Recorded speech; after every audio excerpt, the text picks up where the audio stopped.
And with that, welcome back to the Busted Shovel podcast. I'm busted, I'm Shovel. and he's wearing glasses. I am. Sunglasses for the sun. And 'Cause it's sunny.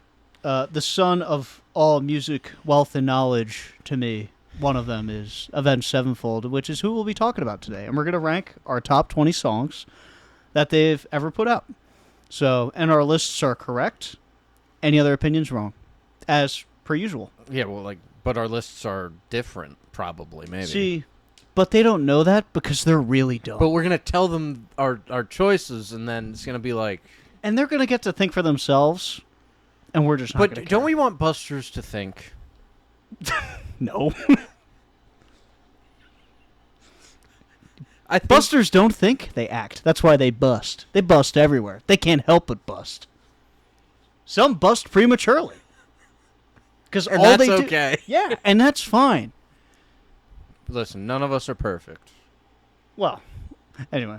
But yeah, we're going to talk about Avenged a lot today. That's pretty much the plan. But yeah, that's really... That's Because we listen to the point of the aviators. everything. We did. So just, I guess, prefacing it, we both listened to Avenged a ton way back when. Specifically, like, middle school, high school was really kind of the hit for me. Was it high school more for you? Yeah, high school, too, Yeah. because that's also when we started hanging out. Yeah. And at that point in time, I was like a country enthusiast. Country and boy. That was about it. And then I think you introduced me like Andy James first, and then they're like, "Oh, you should try this band." And I'm just like, "Okay." And then my head started banging around. I was like, "What is this? This is crazy." I'm moving Ah. uncontrollably. What is this madness? I'm not just talking about tractors and women anymore. What is this? Yeah. God damn it, Bobby. Gosh darn it. God What damn about it, my Bobby. farmers? Bah, blast. Well, there's one of your voices. If I can get the hand killed out, that'd be awesome. But yeah, well, neither of us have any notes written down. We're just gonna kind of rip it off top because we listened to the whole discography all the way through. And yeah, I mean, it's cool to see how music style and taste has changed. At least for me specifically, because even going back listening to like the sounding of the Seventh Trumpet and stuff. I hope I'm not messing up the album name. I think it's what it is. I'll double check. It's amazing how much more I actually enjoy a lot of, like, specifically the two first albums, their early stuff. Because I used to, like, it was fine.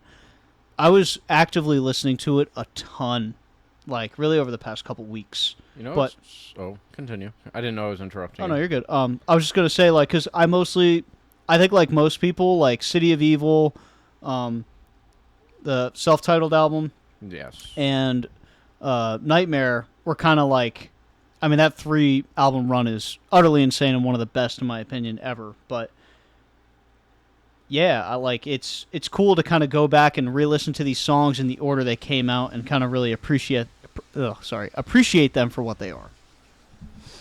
And just on a opinion note, I was not crazy about the first album. I didn't think you would be. You know what I thought? Honestly, they took a very similar road to me as Deftones, where like it was a very rough and gruff kind of intro album. It wasn't as heavy as that, but there were moments in the first album that like I think were very easy to latch onto. Oh yeah, no. I think I had maybe one song that I was able to pull just to even like throw on the possibility of being in the top 20. Right. But yeah, I wasn't a fan of the singing.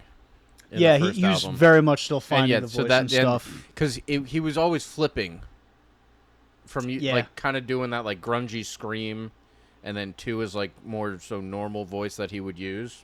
It's that like it's funny because I'll just tell straight out, City of Evil is like my favorite album ever by anybody. No, it's not. And it's hyper nasally. Like, that is the most nasally sounding singing he does. And it almost, in a weird way, like, in that first album, he was like, him trying it, I wonder if he was, like, scared to do it as much. Because there were moments of him doing it pretty aggressively. Yeah. But, because there were times where he actually sounded really great. Like, really great. And I think I have one of the songs off that album. It's either on my top 20 or on the honorable mention. But there were moments of that But most of it, yeah, he was finding his voice. That's why the second album, it felt like he was arguably his best vocal performance. They were cock-locked and ready to rock. Yeah, really, really special stuff. But yeah, let's get into it. I'm going to let you lead off. Oh, I'm going to lead? Number 20.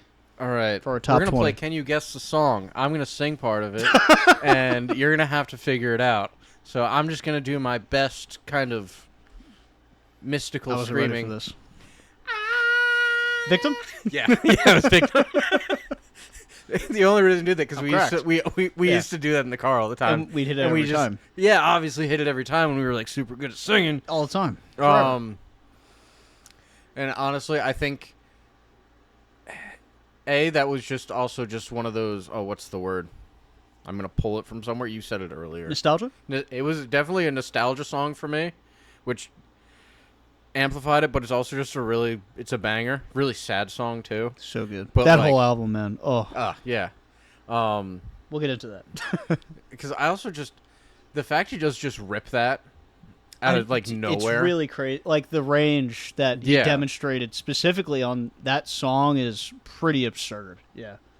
Now he's a very talented vocalist. Yeah, because I mean, as far as the overall song, I don't think it was like over the top in any real way. It just kind of like hit that little like scratches the itch. It scratches the itch, and it's super sad, and I love sad. I do too. I mean, that's why we love Sleep Token so much. Like, it pretty much always goes back to that, and specifically in that album, they did such a great job of kind of illustrating that feeling. But great again, album. We'll get into that. Yeah, we're gonna. Trust me, there's plenty. There's a lot of songs in that album, but was there anything else you wanted to add to it? Not right now. If something comes up, it'll come up. All right. Well, then for my number 20, I have the closing track for the stage, Exist. Ooh, okay. Mm-hmm. You know that 14 minutes? I think it's 16 Oh, is it? Minutes. Oh, then I was probably 2 minutes into listening to it, and I just looked at my phone, and I was just like, there's still 14... I could be wrong. I want to say it's 16 minutes, 39 seconds. That's my guess. Crazy. I've listened to that song a fuck ton of times. It's awesome. It's just everything I want, but not all the time, because I get the absolute shred fest, and as a guitarist, Sinister Gates is like my guitar hero. He's like on my Mount Rushmore. I love the way the band kind of formulates sometimes around him, especially in the later music, because I will say earlier on, when their music was, in my opinion, I'll just say better. When the Rev, before he passed away, R.I.P. the band felt so surrounded by him, and God, I did not recognize until listening back to it how amazing of a drummer he was. Oh, dude, incredible! Like he's genuinely one of the best I've heard. I like really listening to the grooves and the stuff that he was doing with that hyper like SoCal influence, man. It's so tight. It's so good. Yeah, like Jesus, without a doubt. Not to take away like, what the other drummers have done, but I think it was Wackerman who did the stage, who was, God, I forget. He's been on a lot of projects. He's a pretty famous guy. I could be flipping it. I can't remember. I can't remember his first name. Wackerman was the drummer for, I want to say, the stage. If not, Hail to the King. And then Portnoy from Dream Theater did the other album, I think. Or no, maybe he just finished up Nightmare. I don't remember off the top of my head. Sorry. But anyway, Exist.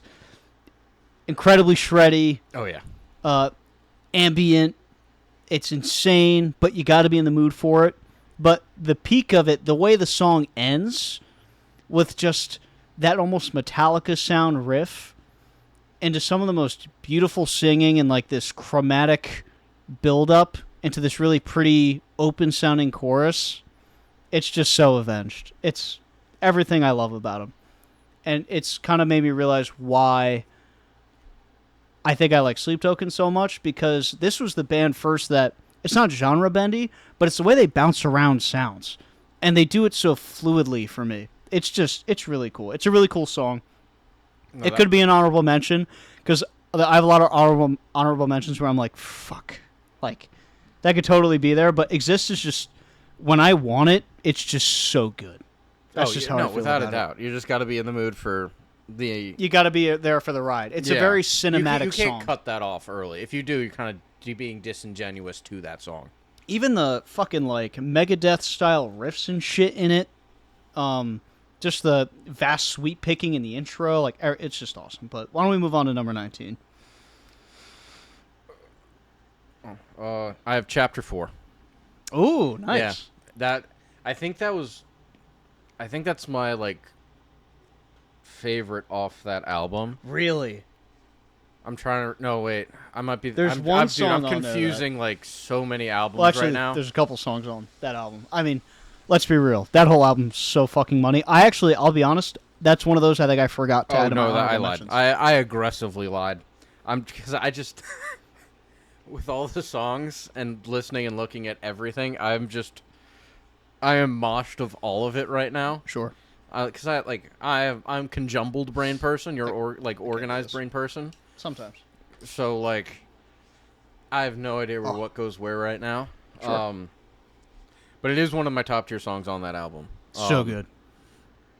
Because that was kind of more so, they kind of like found themselves at that point. Yeah. And that went from like the screaming, which I actually enjoyed, versus how they had done it in like their first album.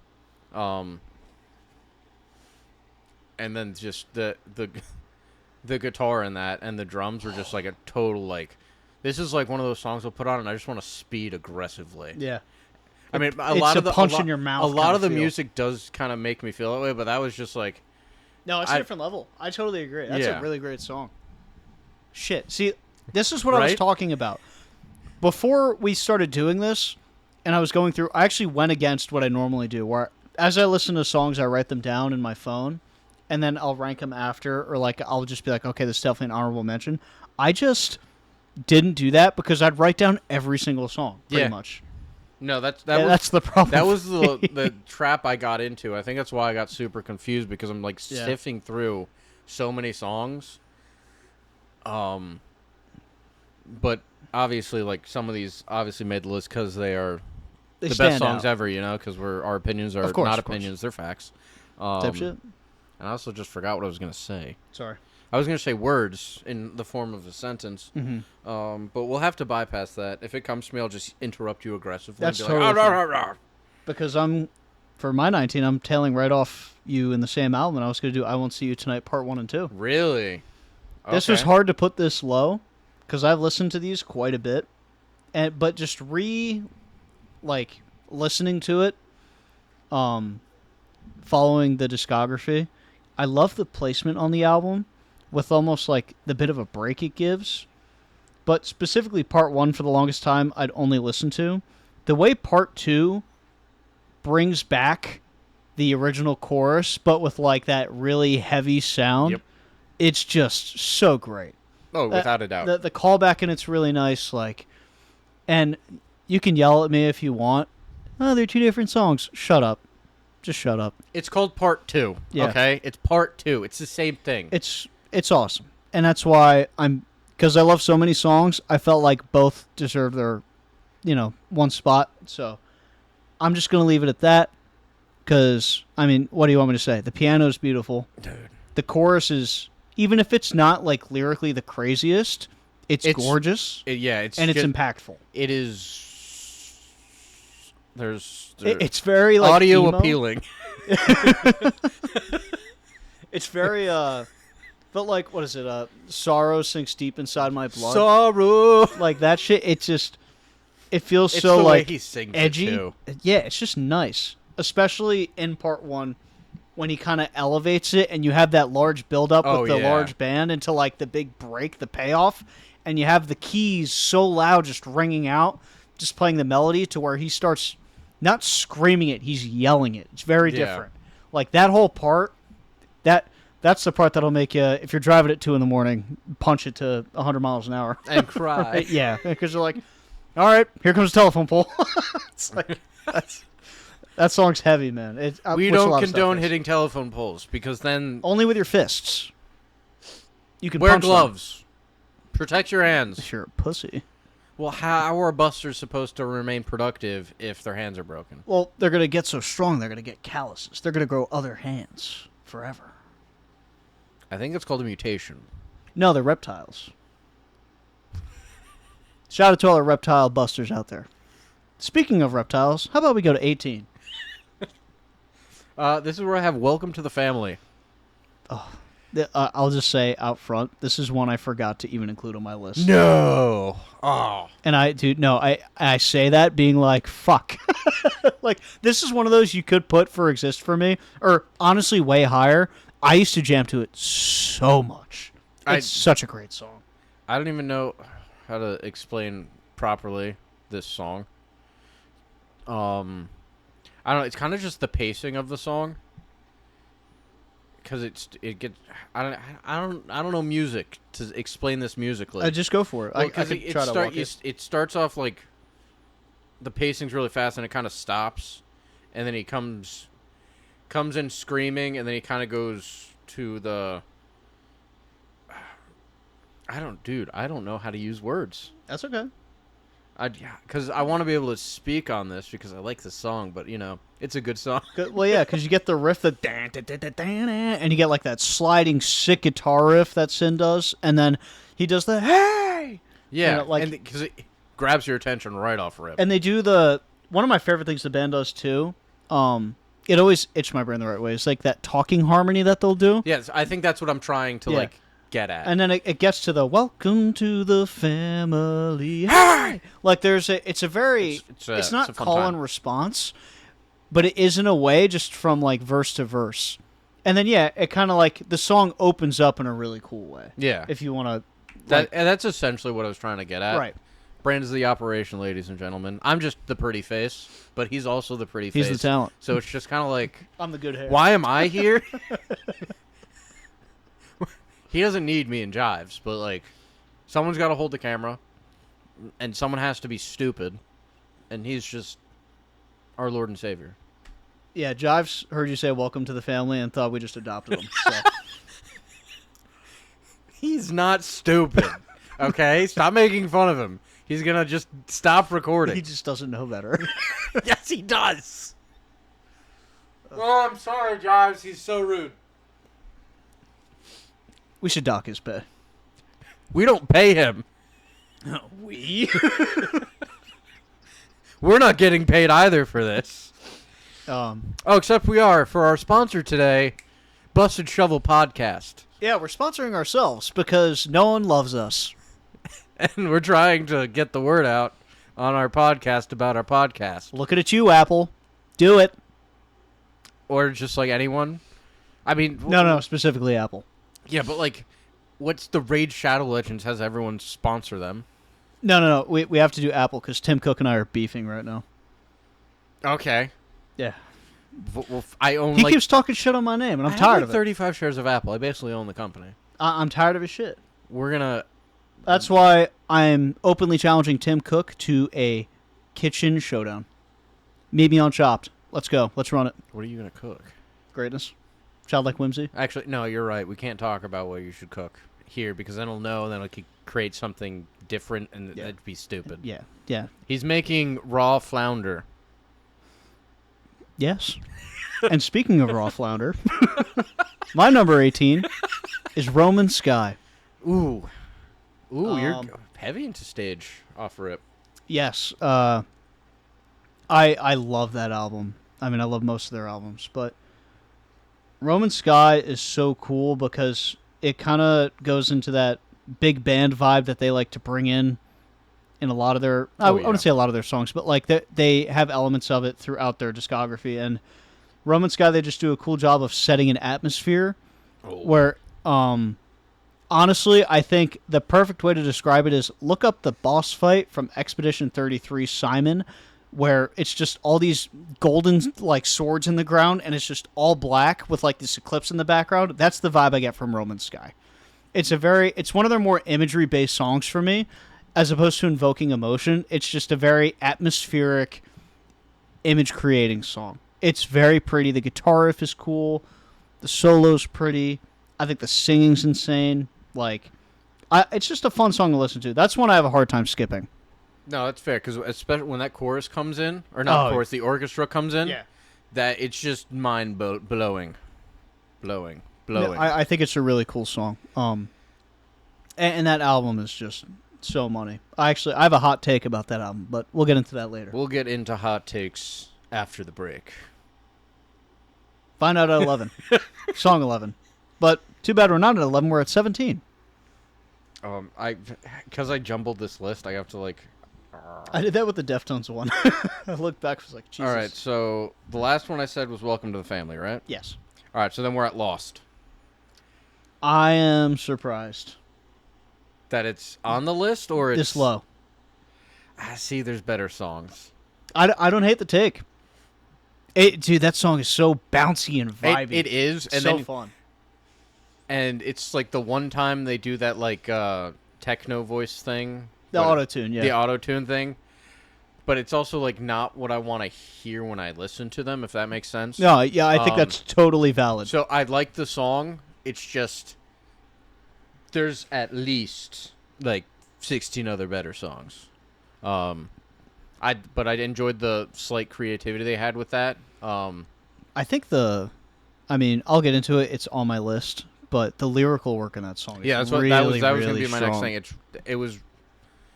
It's just a good put together song. I think and I don't know if they took out the auto-tune, it would make it better, because maybe the auto-tune is what kind of like pulls some kind of attention to it. Mm-hmm. I don't know. I'm not a music person, hence me being here. I talk into microphones. I don't sing. I do, not well. I think you're the voice of the people with this stuff. Because I think most people, when they listen to music, don't come from a strictly musical background. So, like, you're not looking for things that, per se, I look for with stuff. And I think that's a cool voice to have. Because it's like, oh, I like this thing because I like this thing. Not because this thing is cool to like, if that makes sense. Saw, dude. Frank, go say hi. Hi, Kate. Frank, you could do it. No, I didn't yet. I was going to do it after this episode. Beat him. We have video go. You can beat him for the YouTube. You can start grilling if you want. I was going to do the pasta tonight. We bring the podcast outside?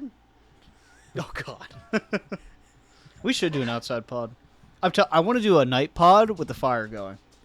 We just have to find We do that before the sleep talk. Dude, we get hammered and we do a hammered. Hey, guys. This is Buster Shovel. I'd actually be so down for that. I'm not even kidding. I just realized I have to tell them I can't work that Monday. Well, again, if it's too much, we can always... September or August? September. If it's too much, we can always get somebody else too. But so don't over stress about it. We got plenty of people that want to come with. But I would also prefer you there. So TBH. Plus, I believe you're supposed to play like really good music for the baby, so it hears it. Yes. So it's like you kind of have to go for the baby. Type shit. Well, that's why I'm seeing Big Time Rush. And Drake Bell. And Twisted Times.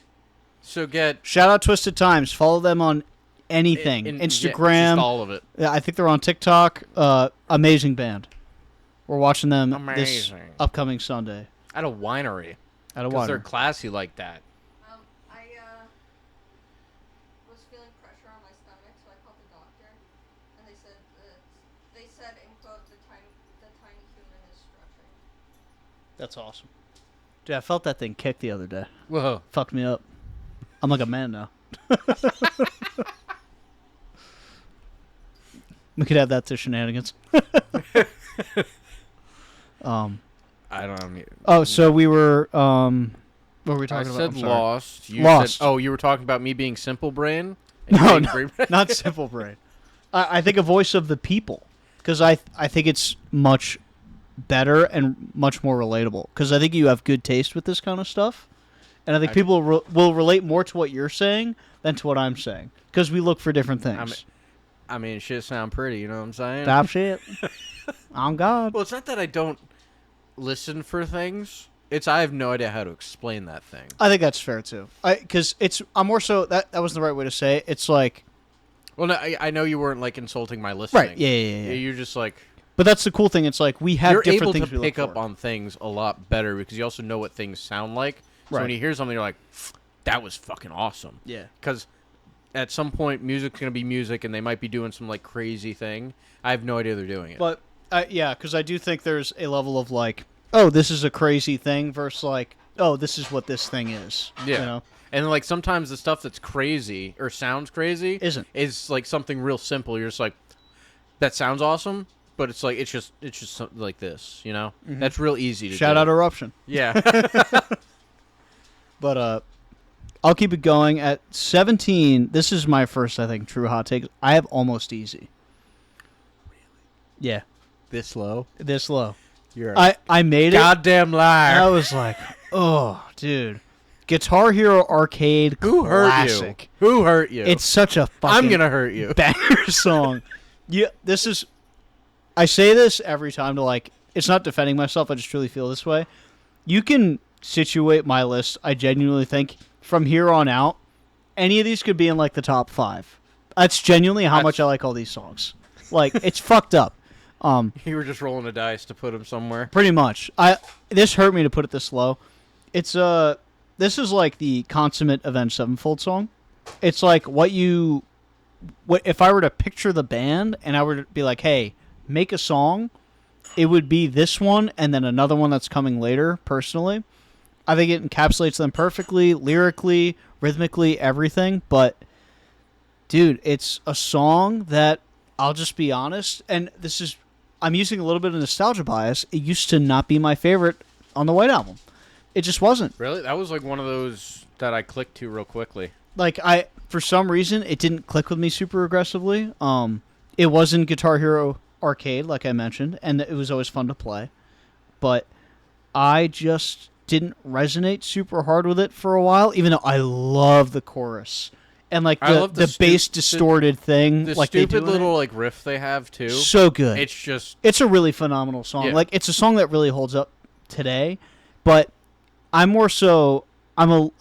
biased and I'm blinded by nostalgia and emotion with this band a lot.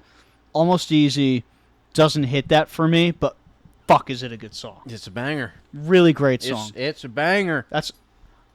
I felt bad, and I know it's a scorching hot take, and I'm gonna get burned in the different 7 levels of hell, but fuck it, I stand by it. Nice. Damn it. 16. Damocles. I have a hot take about that song too. That's fair. All right, so I got Tonight the World Dies. Okay. I love that song. It's a banger. Best scream I think he's ever done. I feel it's all. See, I get confused with some of these songs because the names are similar in my mind. But yeah, don't mind. This one just kind of feels cinematic to me in a little, like a weird way. It does feel very cinematic. And it's just that, it's like you could close your eyes and I just like kind of just live a fantasy life for like a few minutes. It feels like a score for a movie, for sure. I totally agree. And I think this band, and I'll stop bringing up Sleep Token, but I see a lot of similarities in my brain. They write a lot of cinematic music. Yeah, they especially towards the top of my list. And this song specifically is one that does that very well, I think. Oh, yeah. I agree. But, I mean, after that, there's not much more to say on my simple brain level of musicness. Chad, I'm cooked. Give me 50 gifted. I'm going to be passive-aggressive the rest of this podcast. You should, man. But, in my opinion, probably their best piano work. I have Fiction at 16. I can't be too mad at you for that, but... It made the top 20. I know. This was one I struggled. I'm going to stop saying it. I'll stop saying it now that I struggled with it. Fiction is a masterpiece in the way that it's so sad, but also so different. I love the piano, from man. The piano. It's one of the best piano riffs I think ever. If I'm being honest, I think it's really, really haunting. It's a very it's such a different vibe you get from a lot of music you hear. Not in the sense of like, oh, it's like switching to major and minor chords. It's the melody of it. It's the do do do do do do do. It's haunting. It's very haunting, and it's hauntingly beautiful, one might say. It's not scary haunting. It's like entrancing. I feel like a mentalist is taking over me. Go ahead. It's almost like a ballerina music box. Yeah, I can definitely see that. But in not like a... In harmonic minor. Yeah, it's like not like a new one, almost like Maybe, I don't know. one you find in like a haunted In the Devil's antique Workshop. shop. Yeah, but it's of that vein. You'll open it and you hear it and you just kind of like watch. That's kind of the feeling that progression of chords. And is that dissonance? Is that the word? I think there is elements of dissonance in it. It's more I guess you can say dissonance. I think that works in this context. It's more so, well, for me, I love that it's harmonized pretty much the entire way through. I really enjoy that, except for the scream. But the scream is so, they do it twice, I want to say. Well, when you said "Let it burn" both times, yeah, and then the way it kind of like dun, dun, dun, dun. ends, and it becomes this like very major, but it's that thing where I don't know the musical term for it, but it's where something is not as it seems, where it's this almost very happy sounding ending, but it's not. like, yeah, it's this very Because sad. lyrically you're just like, You're melting, kind of. Yeah, it's such a great song, but I gotta be honest, as fucking amazing as it is, the reason why I have it here is I think it is one of those I have to be in the mood for. A little bit. no, that's fair. I got to be drunk and sad, If I'm drunk and sad, we're talking top 3 so easily. and I'll be crying. Drunk and sad, it's all a nightmare, I brother. hope it's worth it. What's left behind me? Yeah. Oh, what a good song. When I'm not with you. Oh, so good. But, all right. I'm surprised he could sing through that song. Honestly, Oh, dude, yeah, I'd be a fucking puddle. Jesus. It hits really hard. That whole album's insane. But let's hop on to 15 here before we start crying. Yeah, right. Over here I have Danger Line, Great song. and that's Getting the gonna Nightmare be, Train. that was kind of the thing I was hinting at earlier. But that's really just mostly the guitar in that is going to be what. It's a really great riff. Yeah, and obviously it's like the same throughout most of the song, but I don't know what it is. It's just really fun to listen to. And then I confuse this one with MIS sometimes, but no, I'm pulling the right way. What they kind of do like a slight pace change toward the end of the song, or closer to the end. It's like, now I find myself in my own blood. Right. And I just love that part. Oh, it's so hype. It's yeah. just it's a good time. It's just a good time. I did overanalyze a little bit. I didn't want to include all of. I wanted to try and grab a little bit from everywhere, but truly like mean it. Dangerline did not make my top 20. Well, see, I was thinking of the same vein as you, like trying to be like, oh, well, I like this song from this album, but I was just like, I think it's going to be disingenuous to the fact that I'm still going to like the other songs better. Exactly. So No, was just I like, agree. Listen, I know it might be just It might like, just be all nightmare. yeah, but like I get it. this is my top 20, so it's going to be my top Yeah, 20. no, absolutely, and it should be because I truly think the arc they've gone through as a band after losing the Rev and stuff, like, it's so interesting, specifically on Nightmare, because just the way the music is formulated and everything, and how beautiful it is, and how hauntingly sad it is. Pretty much every song on there feels like a husk of something, but it's also very filling to listen to. As a listener, it's very filling to listen to, but if you like think about it in the grand scope of everything, Yeah. it's very like, oh, I feel empty inside. It's so. I think that's that was why the goal of the album, to be honest with you. honestly, but that's why songs like that. There's a lot of great songs like "Welcome to the Family," "Dangerline," and others, but it was hard for me to find the place on them because I just love how they jumped around. Like, because my 15 is actually "Tonight the World Dies," which we already covered. Yes. And specifically, what I really like in that is I love the guitar. It's not a riff, but the progression where it's this like stacked 5-chord or whatever, and I can't explain it super musically, but he basically just takes the 5-chord from, what would that be, I guess the E5, and he just flats it. So it's like a flat 5, and No. it gives it this harshness. Yeah. Yeah. And the whole bouncing back and forth of that just being like this basically E major sound to like this really harsh minor dissonant sound, and then into the drums being so simplistic but kind of punching you, and into that chorus just hits so hard. It's very methodical and rhythmic, and it's very like, it's a common sound. It's something I think Avenged doesn't do all the time, but it's something really just empowering and strong. Oh, without a doubt. It's a very, that's a song I've listened to quite a few times, even when I'm down in the dumps or whatever, because it's just one of those. It's a top tier song. It's not even like the messaging of it or the name of it, but the whole like, this is a funny way to put it, the sphere of influence that it brings, like upon the human psyche. Jesus.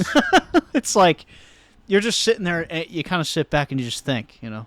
And I like music that does that to me. So No, that's fair. really what it is. That's Nightmare in a nutshell. But let's hop on to 14. Which means I am at Save Me. This is one I had such a hard time not putting in the top 20. What an incredible, like, the closing track for Nightmare. Oh my god, dude. Fucking outrageous. It's just... That one's like- I think my top 20 is just Nightmare at this And point. that's fine. That's what? That song's like 10 minutes long too. That's a long It's a long one. It's Yeah. a long one. And I don't hate long songs. I just got to be like... It's not exist. That's fucking an episode. Yeah. You know? But... I don't... I think... Am I done with... I'm not even done with Nightmare on this list. That's fine. That's crazy. I'm not either. But I mean, you kind of nailed it on the head, even though you were talking about Tonight the World Dies, when you kind of just also kind of blanketed Nightmare album itself.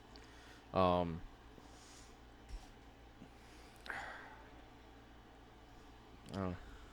don't have the words for this right now. No, I think Save Me is like, it just the title in itself is very much the sound of like a beckoning for wanting help, obviously, hence the name. But it's like, What? No. I don't know, to me it's not that. Like So- just the way it's the closing track of the album, Yeah. it's like, it's not begging for someone to be pulled out of this thing.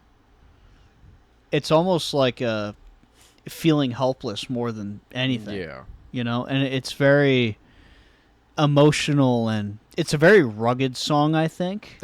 Honestly, this might be why Nightmare is like my favorite album, just because of like the emptiness it ensues upon you. Yeah, dude. No, it's I very think that's real. probably why, because It's- most it's of the that songs husk just, feeling. I like being sad. You know what I'm saying? Don't we all?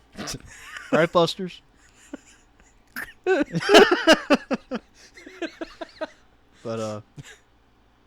is there anything else you wanted to add to that? Not currently. All right. Not Well. currently. At 14, we're hopping back to the stage, and it's my favorite song off the stage. And this one, I actually, going in, I thought I was going to put it top 5. Oh boy. And it fell for me a bit, not because I don't love the song. I think it's by far the best on the stage, is Higher. Oh. Higher is incredible. I think it's a musical feat. I really do. I love the ascending harmonies in the beginning, almost gospel sound. And then it goes into this really punchy, trem-picking verse with, it's just really powerful singing. And then these arpeggios being played during the chorus. It's just such a fun fucking song. Can we break down arpeggios for the simpletons in the group?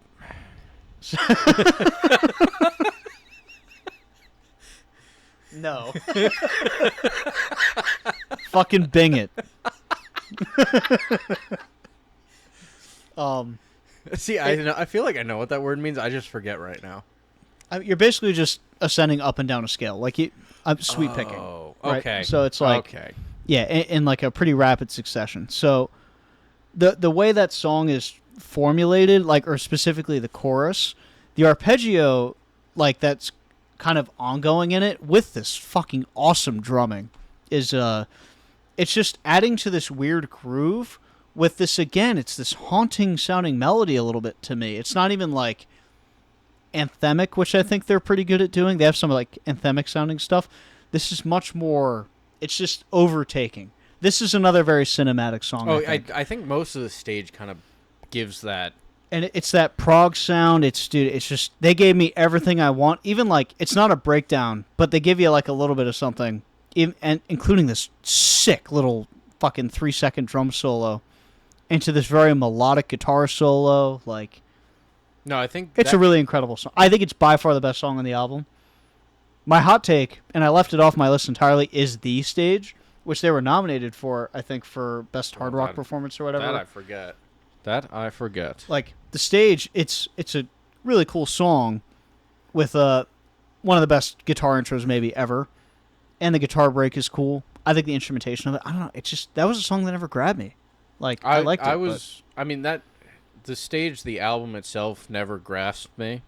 I love that album. Like, I love it. That's the Well, Fermi Paradox too. It's not on my list, but that was another great one. I mean, Sunny just, Disposition, like, Angels. Oh, I think most of the album was more of this like imagery through music kind of thing. instead of imposing a feeling. Yes. Yeah. I totally agree with that. So it like almost felt like it belonged in like some type of epic, like That's a good big way to put it. story, and Yeah. each song was like a story in the epic, or was supposed to flow with that. That's kind of how I view that album. And no bad. I mean that as a compliment, I guess. Right. Because they went so theatrical with it. I think that's the right word. I think so. It makes sense in my head. So that's kind of where I have that album, is almost like its own thing, like almost separate from I think that's normal very Avenged. fair. I think that's very fair. But I would get musically great job, just not for me. It's just not for Not you. my cup of tea. I also don't like tea, so it's like dirt water. Valid. I don't need the damn leaves in my damn We water. poured that in a river before. I'll do it again. I'll take my damn bean Actually, it was stew a every harbor. goddamn day. It was a harbor, It right? was a damn harbor. It was the harbor. You know, I don't think they were Southern back then. No. That was a completely different thing, actually. Speaking of completely different George things, Washington's like, yeah, put them horse teeth in my mouth, what mama. the fuck is that cherry tree doing? I'm gonna cut that shit down, Billy. Watch this. Is that them there red coats? Get 'em. Get 'em. The fuck's a dentist?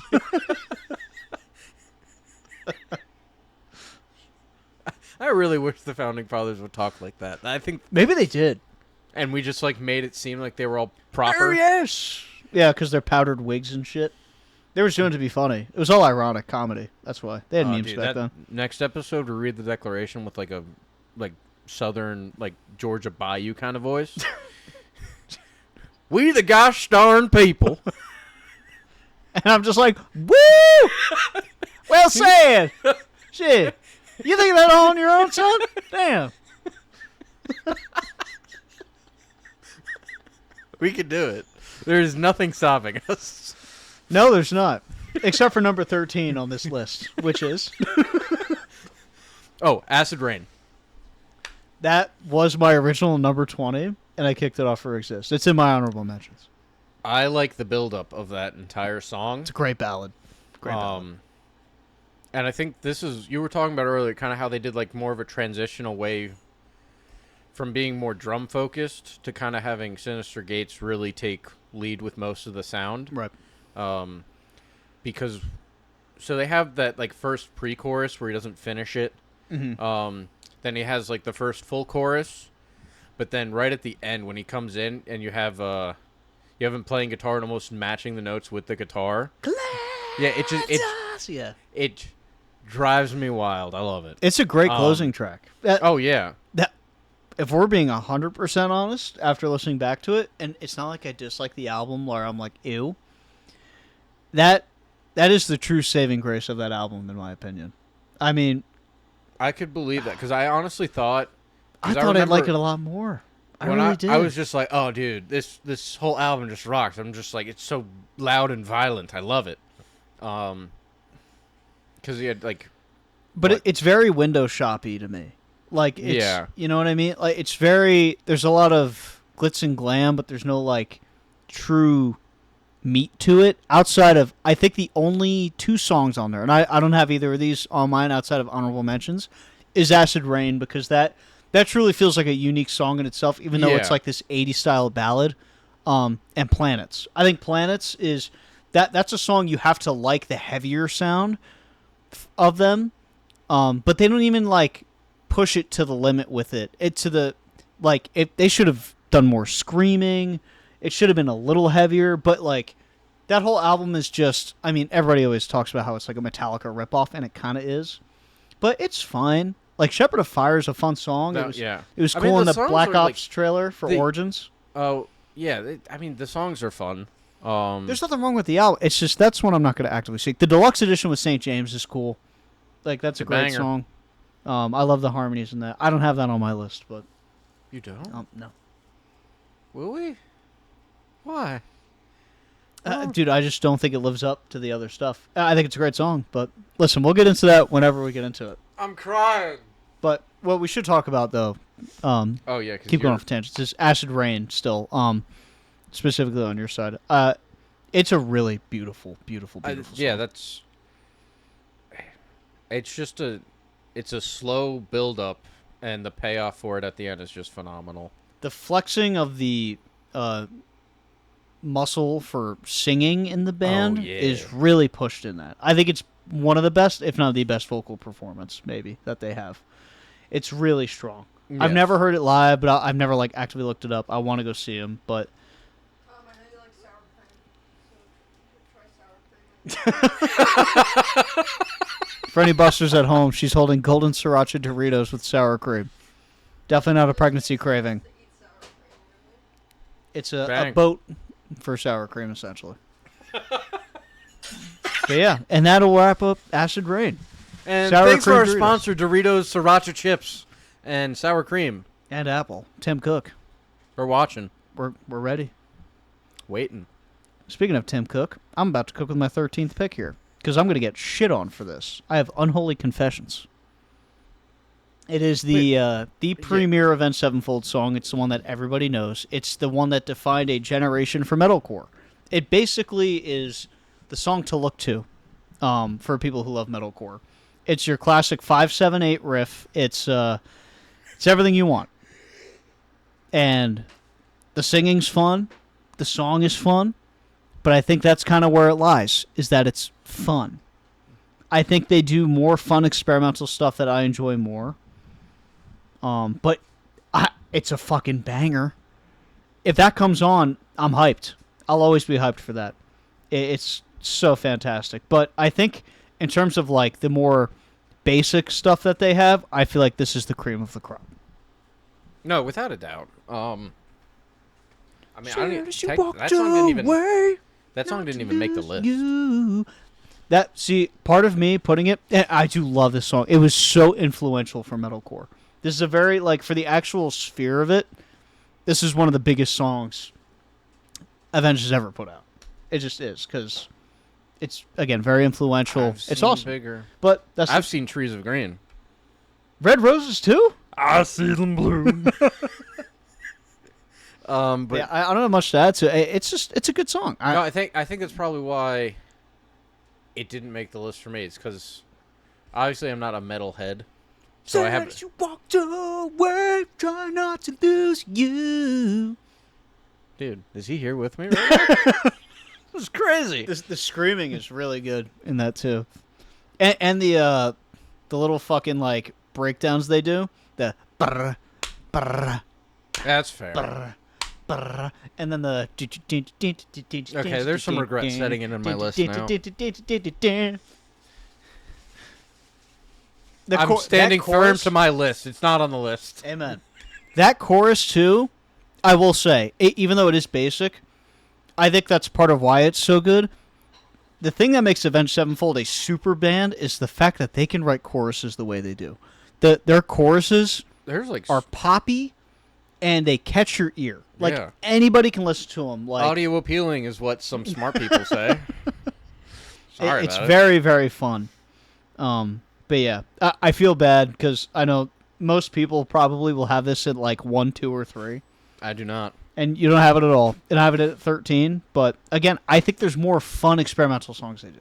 But it's a great song. I don't want to take anything away from it. Well, you took Everything a away bunch from of it. other songs. 12 in front songs out of it. So it's like, Speaking if of it's 12, not number one. All right, well, let's take the square root of 144. You're going to be sad again because it's fiction. Now I think I understand how this world can overcome a man. I mean, we really kind of talked about that enough. Yeah, we dissected it like a frog in science class. Yeah. I mean, yeah. So there's not much more to say. It's just makes me sad. Yeah. And I like being sad. And I'll say that again until I die. And if you're sad, listen to fiction. It just makes it like worse but better. just listen to all of Avenged, man. That's also true. Because it'll just hurt so bad that it ends up feeling good. Yeah. Which is why at my number 12 I have Brompton Cocktail. Ooh, see, that was That's a tough one, right? This was one I was ranging, like, very much. It wasn't going to make top 10, but I love the creativity of the song. Yeah. This is that experimental thing I was talking about that I think Unholy Confessions didn't have. Very different sounding thing than what they've done prior. Oh, yeah. It was very, very interesting for me. I actually used to... This was another one where, like, listening back through it, it was never one that super caught me, but I have found myself listening to it consistently every day since I listened to the White Album. I love the verses, and I love the lyrical work in this song. Yeah. It's really strong. No, it is. I didn't make my list, but I remember when I was listening, I was like, oh, shit, I forgot about this song. Because, yeah, it's just, it kind of pops because it just sounds different. Gotta be so strong. Oh, so good. It's a good time. It's a great song. God, I love being sad. This is the sad episode, brought to you by Happiness. You can't have happiness without a penis. Don't worry, be sappy. Not like a tree. But then you can make syrup. And syrup makes us all happy. And fat. Hungry Jack. Don't buy it. Pearl Milling. Buy it. Sugar-free syrup. Because apparently that's a thing. It's not bad. But especially the blueberry syrup. Isn't syrup just sugar?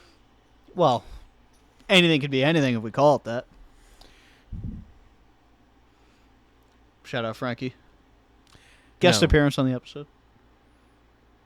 All right, let's do... Well, he wanted nothing to do with that. He's like, all right, that's enough. How about hashtag 11? This is where I have almost easy. Yeah. So, I mean, there's not much more to say about that because we did talk about that. I'm trying to think if I have anything else to add about this song right now. No, not really. Perfect. Frankie said no. You're done. I'm starting to think that we're gonna have the same number one. I'm gonna be sad. There's no way. I'm gonna put all the money I don't have on No Way. Okay. Unless you've been peering at my list. Honestly, I can't even like. I know. That's why I'm slowly moving it so you can't but like, screen I'm not even like reading it. I'm like reading it. You know what I mean? Well, we're just basically in each other's lists right now because I have Lost at 11, and we went into that pretty in depth. Yes. I think lyrically cool, auto-tune, definitely experimental and different. It's not the best thing, but I think it's a cool thing, and I think it's done in a way where it doesn't feel like too much because it's not hyper consistent throughout the song. The solo is really impeccable, I think, in it too. It's just very pleasing to listen to. Audio appealing. We got to start patenting that. Audio appealing. Hey, baby. Alcoholics appealing. Well, all right. We got it. Our top 10. Oh, this is technically top 10. All my numbers are so broken, I have no idea. Type shit. But that makes sense. I have Coming Home. We're matching. We got one. Really? Yeah. Bang! We did it. Perfect. So we could both talk about this. Oh, well, because what? You got the intro kind of just... It's the best song on that album. I think pretty substantially for me. Personally. All right, well, yeah. I'm trying to think. Well, it's all Hail to the King. So the only song like Acid Rain Oh was yeah. Oh, because we were fucking talking about Yeah. that song already. Yes. and Planets, I think personally. but Yeah. I didn't put it on Oh, my you top see, 20. you know what fucked me up is because when we were talking about it, you didn't mention Coming Home. Yeah. No, That's yeah. what fucked me up. Because I didn't want to 'Cause give away. I was anything. expecting you to say that song, and then you said Planets. I'm just like, I think there's a better one. Trust me, I do too. No, the intro is so simple. It makes me curious about where it's gonna go. Another purpose to find. And then he gets real high. I forget what he fucking says, but See that song? This is a vibes Oh, number 10 pick. yeah, for that's me. It's not the most insane creative thing ever. It's just this is a classic like punch in your mouth kind of just fun song. Like that's just how I take it. And the solo being like fucking 2.5 minutes longer. I don't know how long it is, but it feels really long. And it almost feels like a guitar battle. And I don't know the extent of it. Maybe it's Sin and I can't remember the rhythm guitarist's name right now. I'm totally blanking. But maybe it's them kind of trading off or whatever. But it's just so fun. It's a very fun song. I love listening to it. And just the way it all kind of comes together at the end.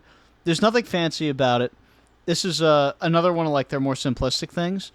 But it fits really well on Hail to the King, and I think it does stand out. No, I think when we were talking before, it's kind of like one of their saving graces of that album.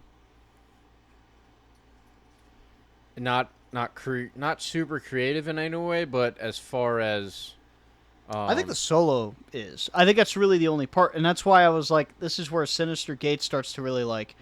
It feels like the band's formulated around him more than anything, because the guitar solos, like his neoclassical stuff showing, is like insane. Like he gets fucking. Not that he didn't before, but it just feels like it stands out even more in the later records. Yeah, without a doubt. Dude, I must have like the memory of a goldfish right now. Coming home, I think is kind of a hard one to talk about because it's like we're putting it at 10, and it's like why? And it's like I don't know because it's fucking just, rips. Dude, it's cool. It's a cool song. It makes sense if you don't think about it. Now, putting that over Unholy Confessions, I mean, someone might put a fucking stake through my chest. T-bone? Oh, dude, I love a good T-bone steak right now. You hear that? You could stake us if it's T-bone. Real shit. As long as it's cooked properly. We'll A be nice here medium rare. waiting. The grill's on. Yummy. Speaking of yummy, I say we move on from Coming Home and continue on. And let's see if we have the exact same top 10. Well, I could tell you we don't right now because No. sorrow sink deep inside my blood. Yeah. Yeah, so this is where I have I Won't See You Tonight Part 1 and 2. Can't see myself that way. Please don't forget me. Oh, great song. Yeah. Now, I feel like I fucking went in on that song before. God, so good. Yeah, also just the fact that as soon as I just hear the word sorrow, Yeah. No, it you're just right. sends me deep inside my blood. That is one of those songs I will, even if I didn't listen to it, like, I probably didn't listen to that song for years, honestly. It just came And right I back. would just walk around, and it'd be one of those songs I'd start singing around my house like a vocal stem. It's just... It's just the chorus, the melody is so catchy. Oh, it's so good. Yeah, so that's that. Hey, I think it's a good placement. I like it.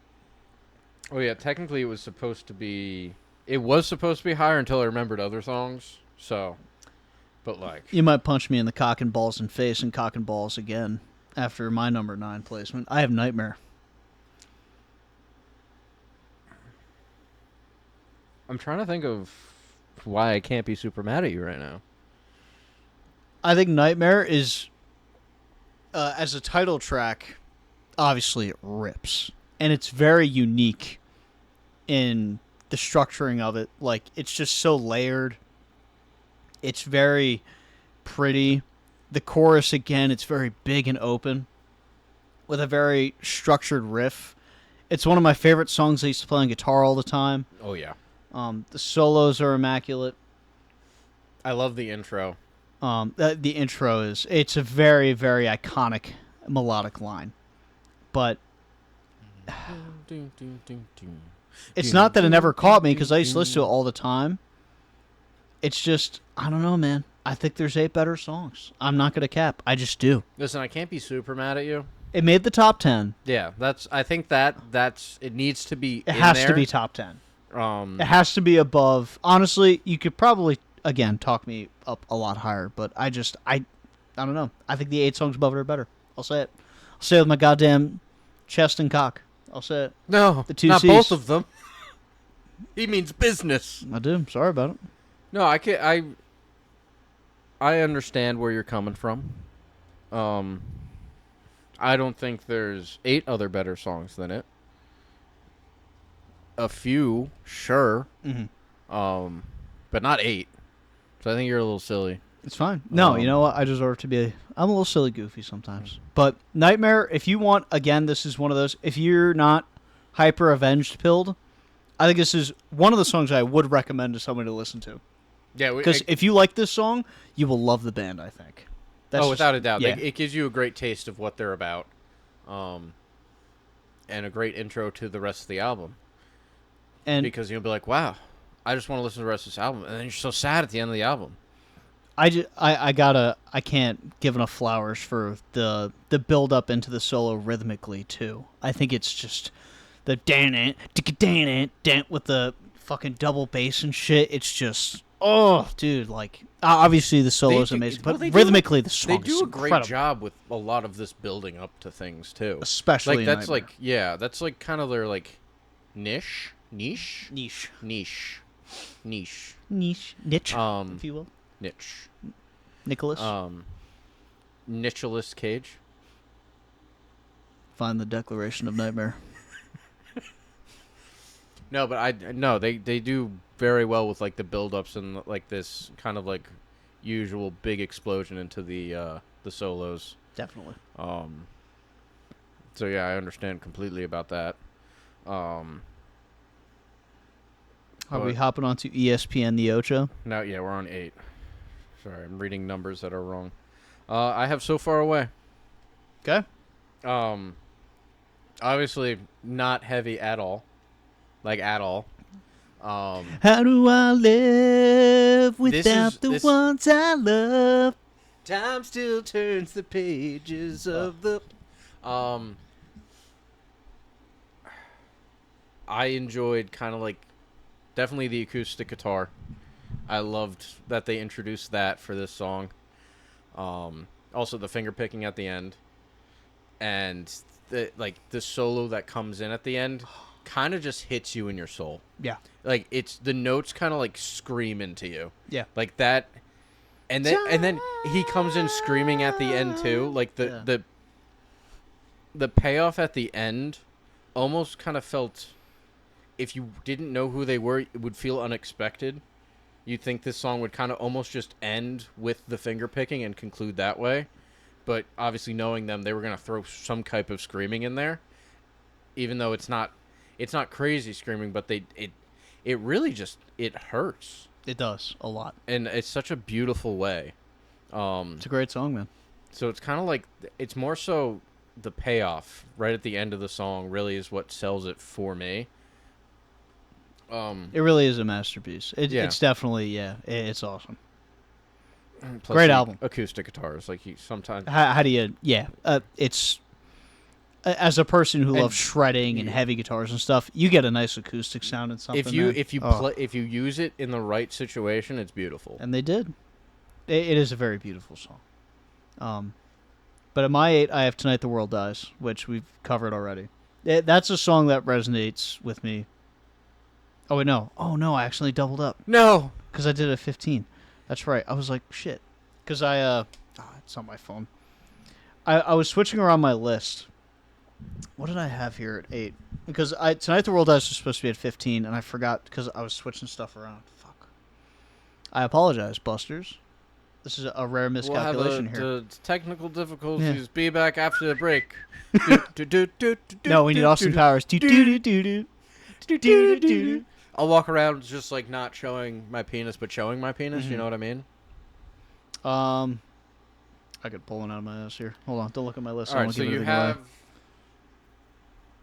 Oh, this is when you correct yourself and put fiction up here. Where's my microphone? I can't. Oh, there it is. shit. Frankie. Hello. I can't see you. I'm blind. You know what I'll put up here? Ooh, waiting. I will put. It was an honorable mention. Backcountry. Backcountry. I'll put at number 8 because And you're it's. happy with that? I am happy with that because that's one of their more iconic songs too. Can I open my It's- eyes? Can I see? Arguably the best chorus they've written. I don't think it's arguable. I think it is probably the best chorus they've written in terms of like catchiness. It's fun. It's a pretty short and concise song, and every part is formulated to a point where like if I was them, I'd probably be annoyed every time I had to play it. But as an active listener, it's just so fun. No, it's a with- yeah, fun no, yeah. fucking song. So I'm gonna fix this now. I can't believe I fucking did that. I knew I fucked up something. But yeah, Backcountry's awesome. If we're just fucking talking about it, City of Evil's just like I said, It's a great album. my They favorite did a- album of they all did a time. great Any job band, with that. everything. It's my only 10 out of 10 hose. I'll say that. I don't think there's a fucking skip on it. Even though I left songs off on the top 20. No, that's fair though.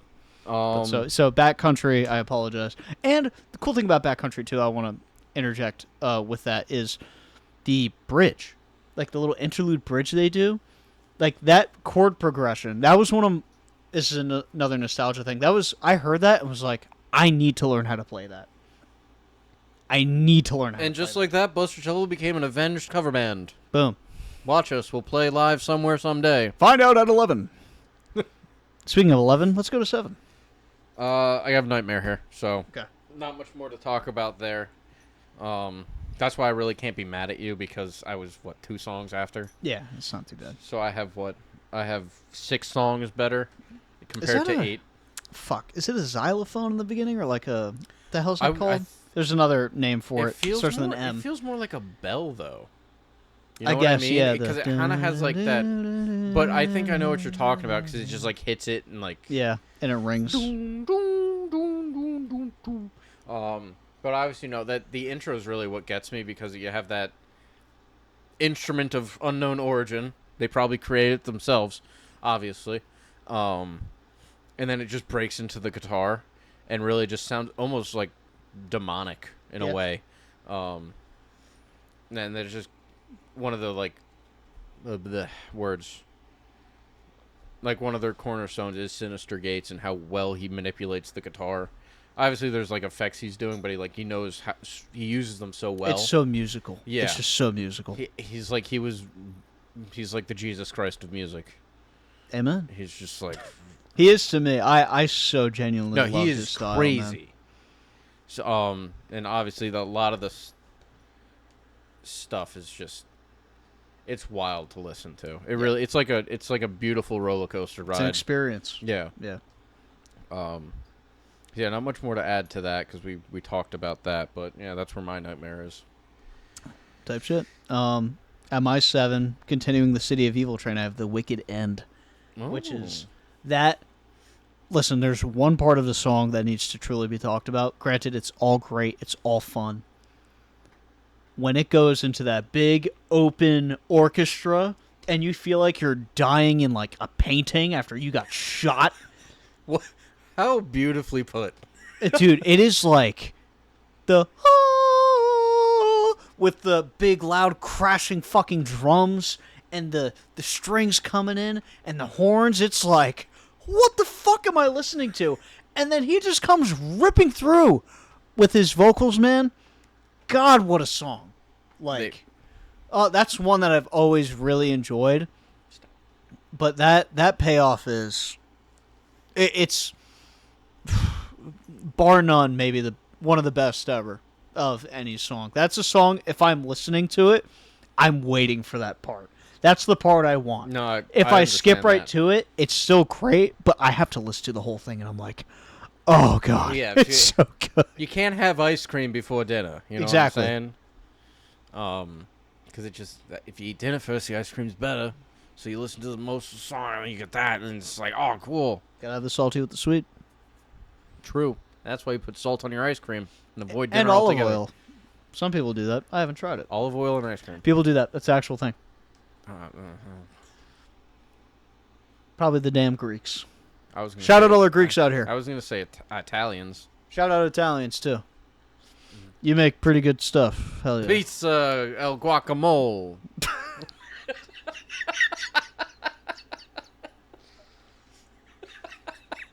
That was my Bender impression, by the way. That's pretty good. DiGiorno. That's literally why I said guacamole, because I feel like he said it one time. Maybe I have to rewatch Futurama. I didn't watch the new season yet, but They I made don't, another new season? No, like the new one. I didn't watch the new one. Dude, I don't even know. I don't even know.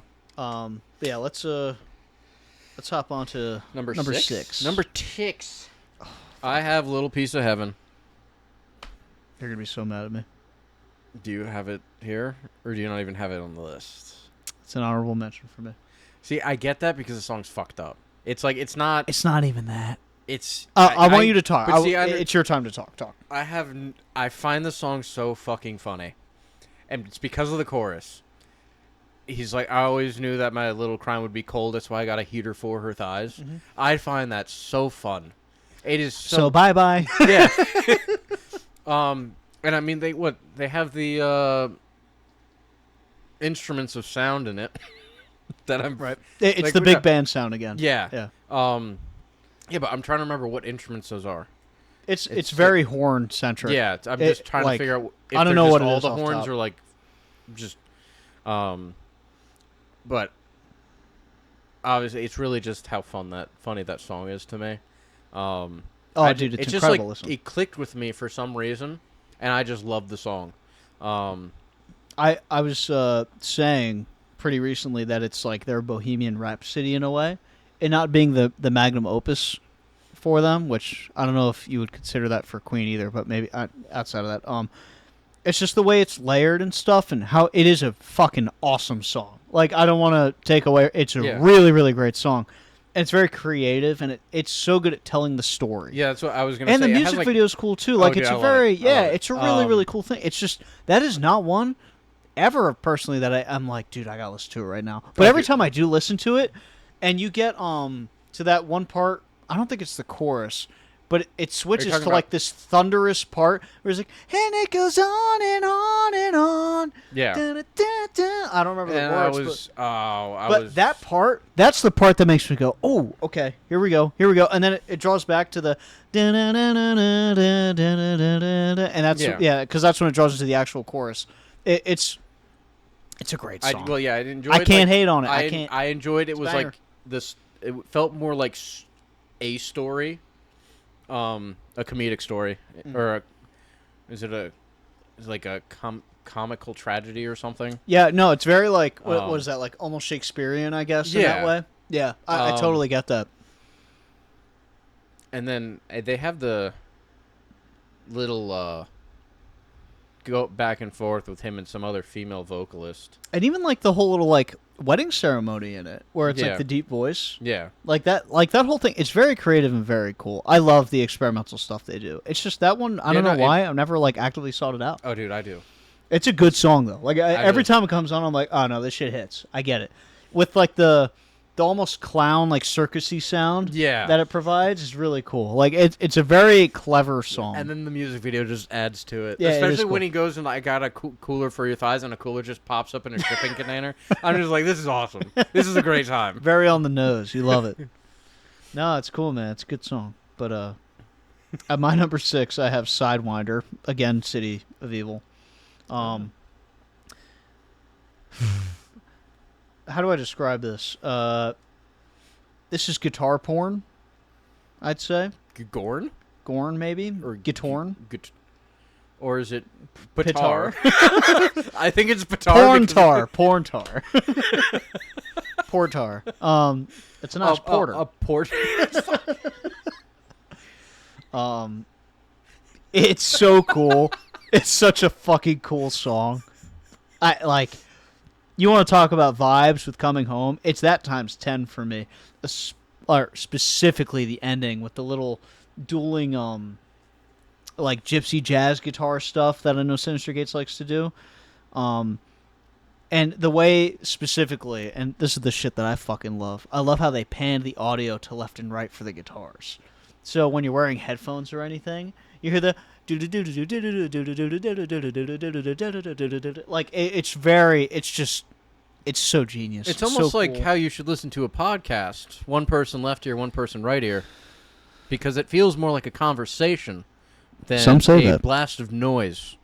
I'm not looking at anyone. I'm looking at, well, technically I'm looking at Jives, but I'm more so looking at the camera because it's definitely not someone who said that to us a while ago. Jives heard Pan and wanted to go start cooking for us, which is cool. But I am we're gonna say no hungry. for right now. I am hungry too. But anyway, going back to Sidewinder. It's this is like, again, this is the very nasally sound that we get, vocals and everything. It's just, I think this is one I have super high because I'm super biased to guitar and stuff.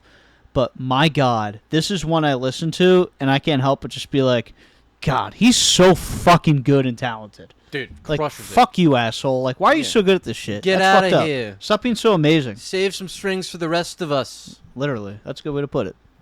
We're going to make that a shirt. Save some strings for the rest of Yes, us. I like that a lot. I Can want we? that Can we shirt. just? I want No. that as a crew neck. No, we have to go out and protest a Avenged concert. I'm just like, this is fucking awesome. But also, fuck you. You piece of shit. Yeah, he's too good. Their music's too good. Save some strings for the rest of us and get off the stage. The only thing we can really put against Avenged is the crypto shit, which, whatever, bro. It's Crypto's fine. not even real. Yeah. It's fake. I literally fight Crips all the time in Minecraft Dungeons fucking 5 years ago whenever it came out. For And like the he 10 beat 'em hours all? I played. I beat them all. All of 'em. Oops. Sorry. Bang. And speaking of Crips, why don't we walk our way in this dark, dangerous place into the top 5 of Avenged Sevenfold. And at number 5, we have... Seize the day. I'm done with good. Didn't make my top 20. Really? I know, tough one. That was a tough one for me. Really? I low-key thought this was going to be like on your top 3. No. Interesting. Love the sweeping at the end. Oh, That's literally what I was about to say. It's just the ending of that with the solo, and then paired with him kind of belting out that last. What is that? No, there's still a little more to the song, but him belting out with the solo, fucking gut wrenching. So good. Loved it. it's a really interesting chorus for them too. Like in terms of, I think rhythmically, it's very mouthy. Like there's a lot of words happening in it, but it flows really well. Yeah, it's a very pretty song. Yeah, and it's really just the sweeping at the end is just. No, it's that definitely. But that's why it didn't make it for me, because that part, more than like the wicked end, which is high, like that payoff, it's great. I just don't see it being to that level, even though it's really good. Even the little trem picking he does at the end, Not where a it real gets fan. jammy. Not a real fan. I'm just a piece of shite. He is. Oh, a piece He's of not shite. seizing the day. Me over here just eating my smooth cremu. Get her out of here. No, it's a good song. I love that song. Yeah, not much to touch upon because it's really just the payoff at the end. We're fucking listen. I'm all for pushing City of Evil agendas. Yeah, but apparently it's not on your list, and you're like, oh, I love City of Evil. It's Because a I'm good a album. piece of shite. Well, get your shit together. No, not my shite. And put it all in a bag. Get it together. All right. So what do you have as your number 5, Mr. Number five Mr. I know everything. is Dear God. You think there's 4 other songs better than that? I do. You're stupid. This song, it's so beautiful, and they randomly were like, "Fuck it, let's make like a country-esque song." That is beautiful. That is beautiful, and has I don't know who the female vocalist is, but she murders in that shit too. And just the ending with the distorted guitar. Obviously, there's the solo, but just the like that, like walking down little thing with the chords. God, it's amazing. I think it's beautifully written. It's an incredible guitar riff. He like Vocally, he had it's the money. perfect like pitch that whole time. Yeah, no, it's definitely one of the more satisfying songs to listen to. And the riff for the guitar to start it off, crazy. Yeah, That's actually gorgeous. one of the like a crazier thing to learn how to play. That's not. Oh, it's a very intricate riff, yeah, and there's I like think it's a bunch full of step hammer-on down. pull-offs, Yeah. and you're like making a bar chord, but like also not. And it's like It's a rough one to like kind of pick up, and then if you stop playing it, you can never play it again because your fingers can't do that anymore. It's a very, very, very, even though it's like simplistic open chords, it's just formulated in a way that's just so pretty, and you could tell it's got that Sinister Gates touch to it, with that like snappy guitar sound. It's a really incredible song. It had to be top 5 for me at the lowest. Like this was just, it's an unbelievable song. My wife even loves this song. I could see that. It's money. It's a beautiful song, but the reason I'll tell you I have it at 5 is because you're again, stupid. I am stupid, so that's reason 1. Reason 2, in terms of experimental things, this is incredibly experimental for them. But when I go to listen to Avenged, I do like the sad, and I want that feeling. But if I want Avenged, this isn't the song I'm always going to initially click on. This is that your buzzing campfire song. Yes, and that's like, and it's so good in that moment. And then you look at your wife and you're just like, I love you. I love you, damn it. A lonely road.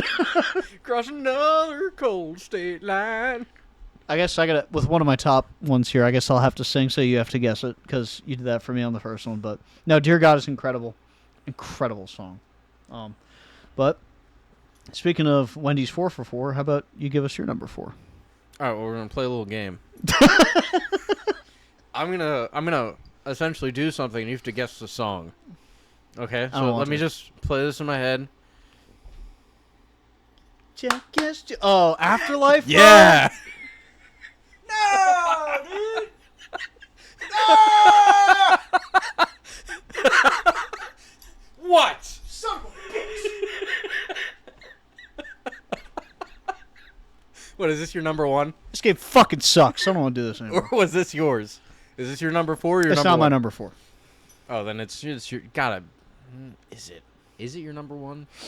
We'll have to find out. But why don't you explain your thoughts on Afterlife? Well, obviously, Walking into a dream. I think that was it. I think you nailed it right on the nose. It's essentially that kind of pacing kind of just catches the ear, audibly appealing, as one says. I like the guitar in it. I like listening to that. Also, big nostalgia pull with that clap. You know. Yeah, that's a significant part of our friendship. I do believe it's a crux. Is that clap? I very genuinely. If that song ever comes up in any moment, after the down, down, down, down, down, down, down, down, down, every time. It's just been something for a long time. No, dude, it's that song. It is very nostalgia heavy. It's my favorite song off the White Album, but dude, that guitar work, it's phenomenal. Arguably the best guitar work of any song ever. I'm willing to stand up and put it against anything. Sin went crazy. He somehow made one of the shreddiest solos ever melodic in a way that, like, in Yngwie Malmsteen or any of those other guys, like, doing the neoclassical sweepy stuff, just can't or couldn't do all the time. I mean, Afterlife, I don't know off the top of my head, like, how big it went, but to me, with the chorus and everything, I feel like it went nuclear, kind of similar to like how Caramel went nuclear for Sleep Token. I could see that. I could definitely see that happening because it's really just a fucking intense song. It really is. It's intense and it's fun.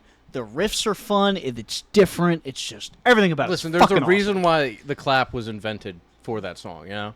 Yeah. Like I'm pretty sure they probably do the clap live too. They do.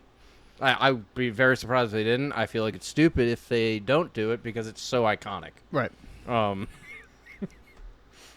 No, it's what a great song. I'm happy you at least had it this high. I'll say that. With my damn words. One of us was gonna say it. Oh yeah, it was coming up. We did. Also, another great Guitar Hero song. Just super fun. I think most of these terribly songs charted. would be great. Oh well, yeah. They're just fucking insanity. But I'll hop on over to my number 4. Shocker, City of Evil. Strength of the World. Is on my shoulder.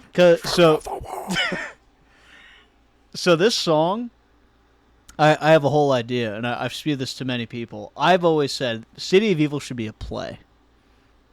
And this should be the opening track for the play.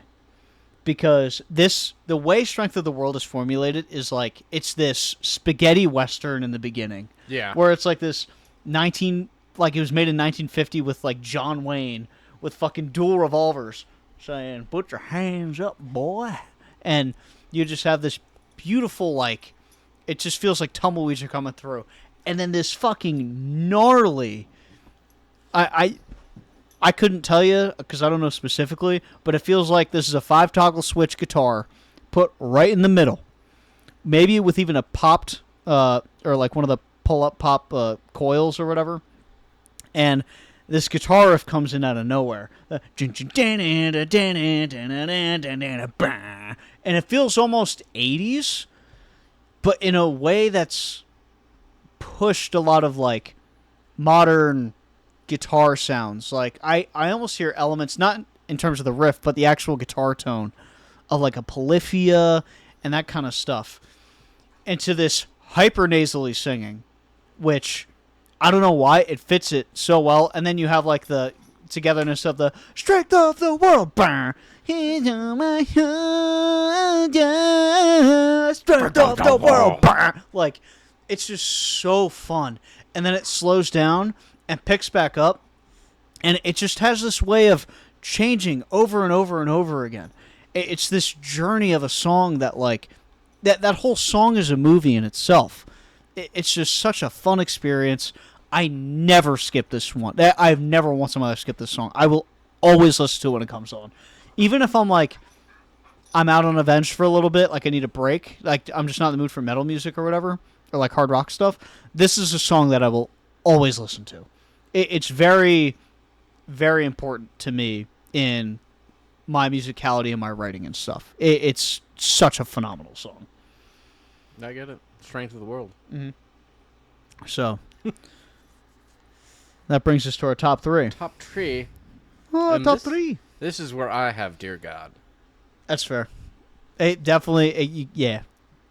But that's that country niche. Influence, yeah. Yeah, that so you it's like for that's sure. just fucking beautiful song. It's a banger. There's not much we kind of talked about that already, so not much more to say. So I'll leave room for you and your number three.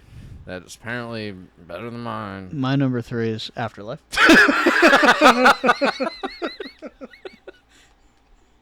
So there's this clap in the song that you're supposed to do.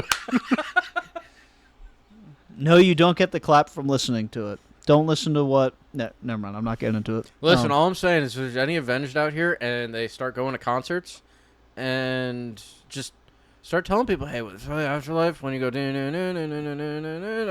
you clap at that point. Just And then I think it'd be crazy, you know? And then that would like be funny. Could you imagine? a bunch of people just clapping to that song now. I think we would have won at that point. Oh, definitely. I'd feel like a new man. But listen, this is drop D peak. It's just what it is. I mean, most of their songs are in drop D. You might as well, instead of Avenged Sevenfold, call them double D with the amount of drop D they play. But they have boobs maybe. But D no, could man. mean something else, nerd. Good double dick or dick double. Whoa. Anyway, I'm about to dick double on this. not much more to touch on it. I kind of geeked out before. I love this Yeah. song, but there are two better. There So- are. And that means our number one might be the same. Could be. It could be, unless it's your number two, because you haven't said it yet, and there's no way you're not saying it. So we'll Unless find out. I'm not. We'll find out after the break. Find out at 11, aka 2. Well, Um, see, 2 is so tough. I almost want to do the honorable mentions before 1 and 2, instead of just doing it before 1 this see, time. I think Or should we do it? Keep it the same. I think we'll do 2 first. Okay. Because mine might be controversial because it's just I don't think a lot of people are gonna have the same feel for that song. I'm nervous now. It's St. James. Wow. Yeah, that is a really hot take. It's a very hot take. But go ahead. Speak your truth. It's one of those like lyrically kind of like emotional songs. Mhm. Because The cracking of the beer can in the beginning, I mean, obviously, great start. and the whoa. We were harmonizing with those. Oh, you want us to harmonize? No, go ahead. I don't fucking care. No, it's Listen, whatever. I was just taking it in because you sang so beautifully. Sorry, it's whatever. And I love having your mouth open. Type shit. And welcome back to the Bust Shovel Podcast. There's a reason I'm busted. Amen. What was I saying? No, it's really just one of those more emotional songs. And that's kind of like, I think my Empty Stare is kind of what needs to be said about it, because it's just kind of like one of those, just trying to remember a friend, you know? Oh no, I think it's super. And I valid. think that's why it's so high, because it has the ability to kind of just pull that emotion. Yeah. No, dude. I think that song demonstrates that pretty aggressively too, in a way similar to Nightmare. Like it doesn't fit the sound of Nightmare, but it definitely is in that like It's realm of of that it vein. in a very different way, which Yeah. is really cool. It's a fucking awesome song. It really is. I'm surprised that didn't make the cut. Like That's fair. instead of like being a deluxe song or being on the B-side album, which was called what the No, I hell is think it they called? did put it on there. I'm pretty sure it's only the deluxe for Hail to the King. Hold on. Maybe I'm wrong. I could be totally What, wrong. Diamonds in the Rough was that album? Diamonds in the Rough is the B-side album. Yeah, They have So- St. James on it. Yeah. That's the B-side album they put out Yeah. because "Set Me Free." That was the one I was talking about before. Oh, yeah, I liked. that's- that was a cool song. That is a good That song. was a cool like bridge. But yeah, so that's kind of where that is, because I like my sad songs. no, it's a So. great song. I love that take, honestly. I think it's a really good take. But at my number 2, I have "Buried Alive." Our number ones are different. Our number ones are different. All right, "Buried give me Alive" is... Oh. God, does this song hurt. It hurts so bad. This is an emotionally, like, ripping song. Like, and this is one where, with emotional stuff, there are songs sometimes I have to be in the mood to listen to. But this is one, no matter when it comes on, I can get, it just puts me in a mode instantly. Yeah. But I can also, like, not have to be in that mode to enjoy it, because there's so much prettiness. I mean, the lyrics are just heart-wrenching. The ending is brutal Yes. and, like, heavy, with really, really, really impressive guitar stuff happening. Like, it's just it's a song that puts you in a mode, and you kind of have to ride the wave of that. Because if you don't, it's not that you won't enjoy it. I feel like you're kind of diluting the experience from yourself, you know? And "Buried Alive", it's, again, 90% of the time it's sad. But it's almost like a song of reflection for me. Like, I can That's listen fair. to it, and it's almost like gaining that, like, perspective of, like, just thinking about everything, is specifically, like, what's happened to me or to friends or to family and stuff like that. It's a very emotionally charged song, and I really appreciate it. But there is one above that does that to another level for me, I have to figure out which one that is. which is why we'll get to that after our honorable mentions. Mentions. I didn't even actually make a list for honorable mentions. Just fucking list every song, bro. Frank, stop chewing on that. All right, so all of Nightmare that I Nightmare? didn't say. Fuck it, the whole White Album too. Let's Yeah, City City of of Evil. Evil. Waking the Fallen's pretty It good. was pretty good. And if you want to listen to it again, you can do the Resurrected album. Pretty good. Oh, you know what it was? The Walk, the cover. Oh yeah, dude, that's really good. I'm Um, actually happy about that. I did not write that down. That's a really good pull. Yeah, that was Really awesome. Because right when I saw that come up, I was like, "Wait, they're not. They didn't not make Pantera. Yeah, they didn't. They didn't do this. What are we doing?"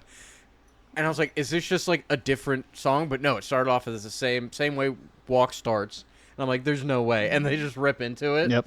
Yeah, it's great. So yeah, that one needed to be said, because I just thought that was funny as hell. If you want a little time to actually look through, I can just read off mine. If Yeah, you you can read off yours, because I have because my- we have some already that have been mentioned prior. Like "Acid Rain" is one Yeah. that's on here. "Beast and the Harlot," which I think notably Sinister Gates hates to play live, but it's a really great opening track for City of Evil. That's yeah. Like it's a fun riff. Easier off "Life Is But a Dream," I think is the most experimental song they have that I enjoy, because they go from Daft Punk to Avenged, but a bit more drawn out. It's a bit slower, but it's the heavy guitar with. I love the guitar tone in that song. To a bluesy, not even like John Mayer. I can't even explain it. It's very like it's just such an out there song, but it's so fun to listen to. I can sit there and enjoy that. I'm not the biggest fan of the most recent album, even though I actually really enjoy the experience of listening to it. And I've done it a couple times, obviously, but it's not one I actively go and pick songs out of. But like, if you're just in the listening mode, if you want to get your fucking shit blown off smooth, it's a cool album to check out. I don't think it's bad by any means. Then I have Warmness on the Soul from Sounding the Seventh Trumpet. I did Trumpet. have that one. Really pretty. Oh god, I gotta pull up the lyrics. I've actually, when I started listening to them again, I started on TikTok getting videos, like Avenged Sevenfold lyric videos with like skeletons and shit, and that was one that kept popping up. Even if it's not the most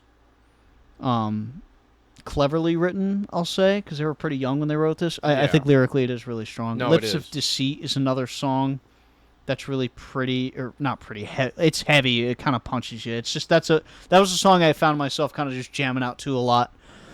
Little Piece of Heaven, obviously. Yeah. Critical Acclaim is one. Yep. Which is just that's a song I'll catch myself just walking around singing. A lot of White Album here, and Gunslinger is another fun one that I love just singing. Too. Yeah. Because that's just like gives you that really good Western vibe. It does. It gives you that guitar is cool. Let us keep it warm. Like that whole thing is fun. And then my final one is Victim for my honorable mentions for Peak of the Peak. Do you remember when we used to like low key hit that? Ain't no way, no. But yeah, that's all mine. So I mean, you kind of hit a lot of that on the nose because that was the only song that I had from the first album that I was like, oh, it's a great song. That was it. I have Clairvoyant Disease. Oh, dude, that's a fucking banger. I actually was listening to that earlier today. that one, really great. I like that. MIA. Yep.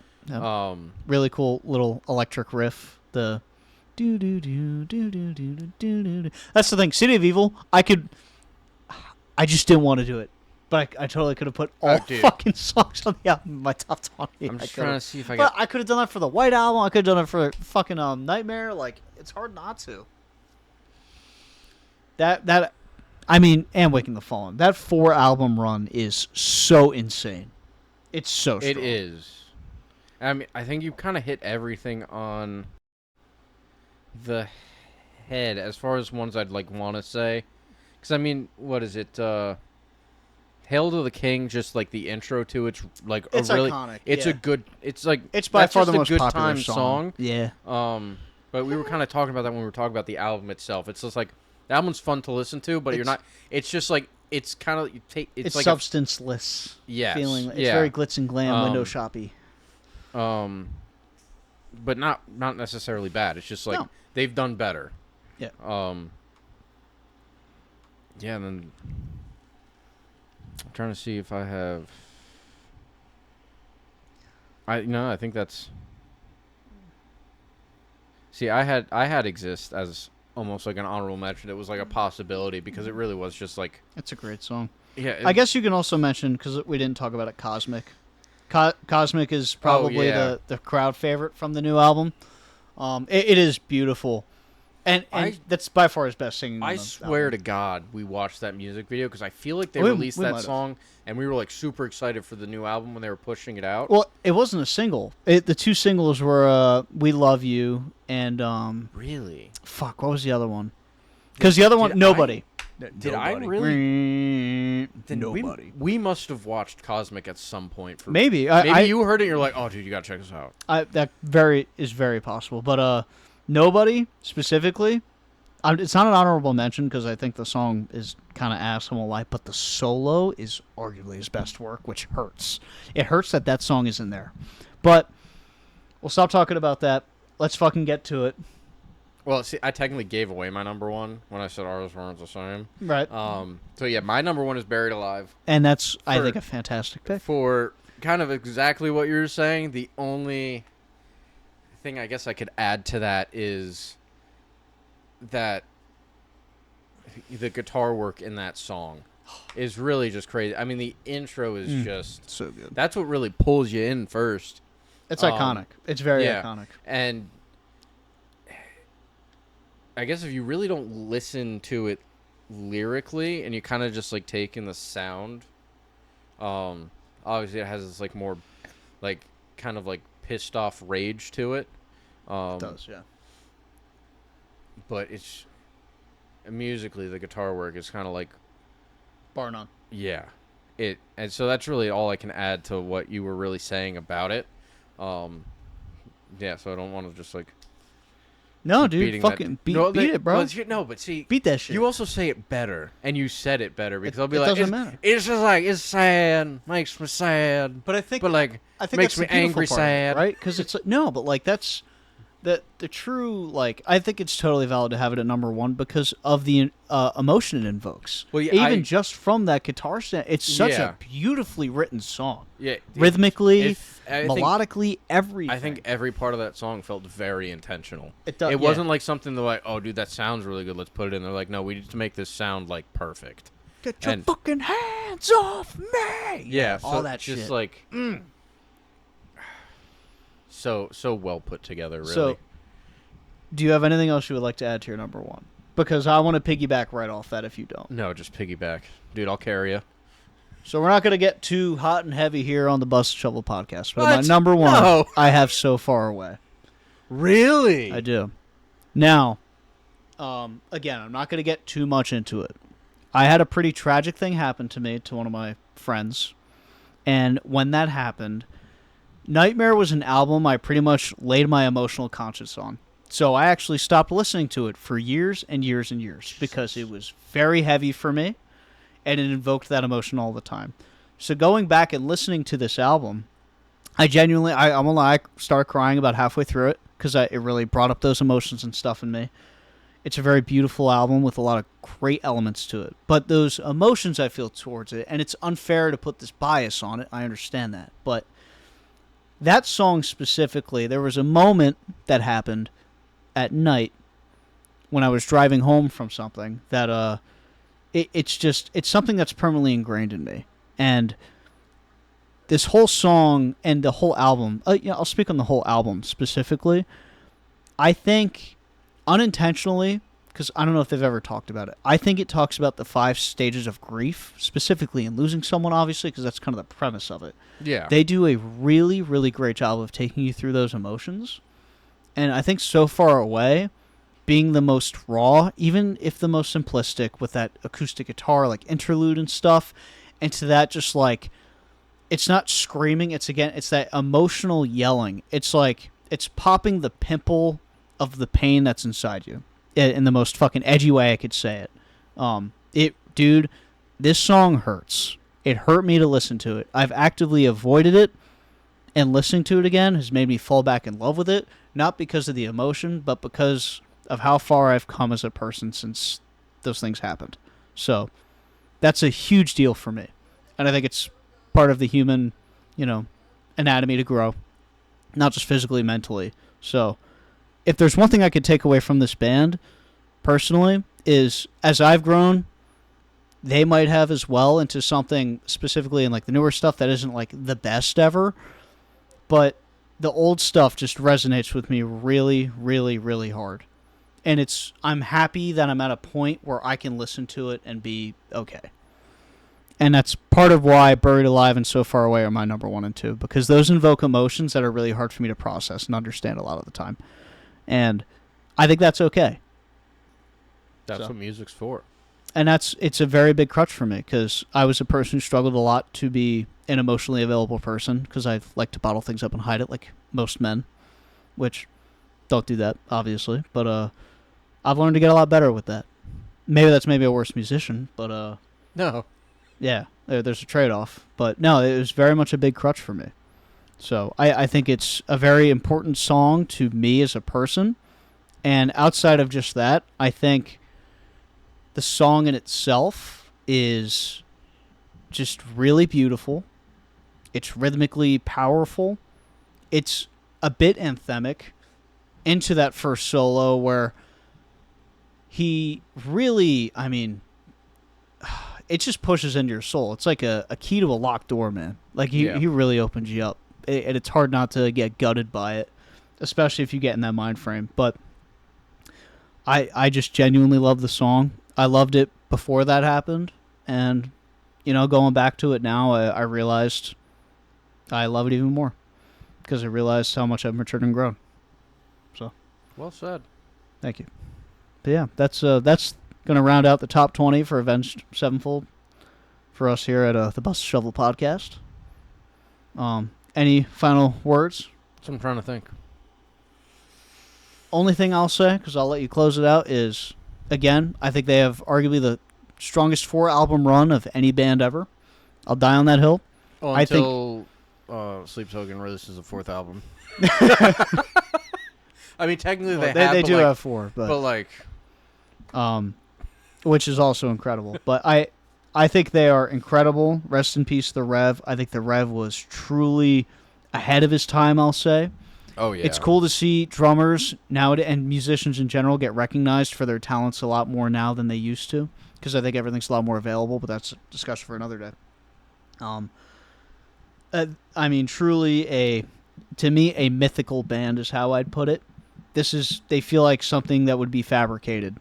Now, again, if we got rid of the crypto stuff and all the weird online shit, they'd be awesome, and they wouldn't get memed. But sadly, they did that, so. Listen, but can't be perfect. Everybody needs a vice, I guess. Yeah, right? So, I really love this band, and out of, the couple things we've done so far, discography-wise, I very much urge anyone listening to check this out, especially if you've made it this far. Thank you for listening. Oh, yeah. Especially you've listened to multiple sponsors. Yep. There was Doritos, some flavor with Mr. sour Cook. cream. That's two sponsors. Oh, look at me, I'm Tim Cook, I'm scared. Yeah, we're still He waiting has like an for Irish accent now. Oh, look at me, I'm scared, I'm Tim I Cook. could see him as a tiny leprechaun person. Look at like that. he has a pot of gold I with don't him. want to go on Chopped. I don't know what ingredients are. Yeah, I think that would be a great episode. Fucking cook-off? Come on, guys, come on. Let's make this happen. Type shit. Bring it, bitch. No, I think you put it on the nose. It's always good to try to listen to some new music. Especially because it just, like he was saying, music kind of just like has like, it pulls the emotional aspect out of you, and some people find it easier to have music express an emotion for them to understand it better. And sometimes you kind of find that something you need, because music is beautiful when it's beautifully written. And sometimes it's hidden under the guise of a metal band that kind of has skulls everywhere, Type shit. So, also, don't judge a book by its look, too, Jeez. Grow up. Evolve or something. Or be blind. It doesn't matter. Fuck V-Shred. No, it's really it. Obviously, you're going to find some stuff you hate. But you got to hate something, And let it be a band you don't like. Like Deftones. Listen to all of that. I suffered through it. I made it. I'm out the other side. I'll never look that up again. I've data dumped all their music from my head. I just imagine the Pac-Man sound. Waka, waka, waka. Ate that shit up and spit it out. But, yeah. So how long? Oh, my God. Yeah, no we've been going a way. while. Yeah. This is a beefer. Is your phone still on? We're going to hope the phone is still on. Hey, excuse me. We're going to hope that Jives is still working. We'll bleep that I out. had no idea. I didn't either. So, on that, thank you so much for listening to our recap of Avenged Sevenfold and their top 20. And I'm going to say, look for a potential Rush episode coming soon. It's a big time, It's big time. But I'm Busted. And I'm Shovel. And this is the Bust Shovel Podcast, brought to you by Doritos Chips, Sour Cream, Tim Cook Cook-Off, and something else. Thanks for watching. Stay digging. Keep on digging.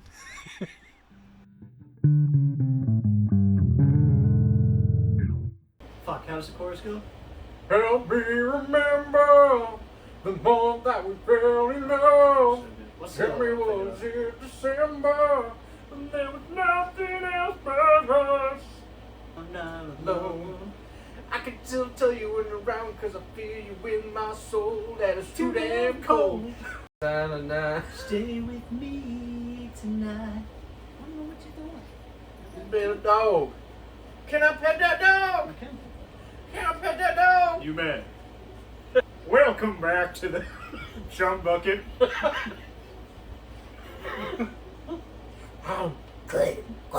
Clayton.